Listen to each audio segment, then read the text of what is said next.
আজকে আমাদের দুপুরের মেনুতে কি কি আছে দেখো, বর্ষা বর্ষা ওয়েদারে। কাঁঠাল বীজ ভাজা, এই দেখো, আছে সজনা পাতা ভাজা, লঙ্কা দিয়ে, এই দেখো শুকনো লঙ্কা দিয়ে সজনা পাতা ভাজা, আছে শুটকি মাছের চাটনি, এই দেখো। এরপর আছে হলো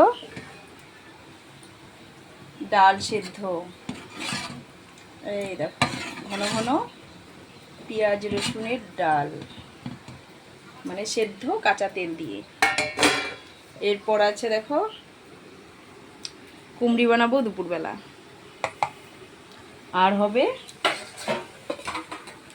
গরম গরম ভাত চাটা ভিজিয়ে রেখেছি। এরপর মানে এই ভাতটা সবার লাস্টে হবে, যেন গরম গরম খেতে পারি। তো চলো।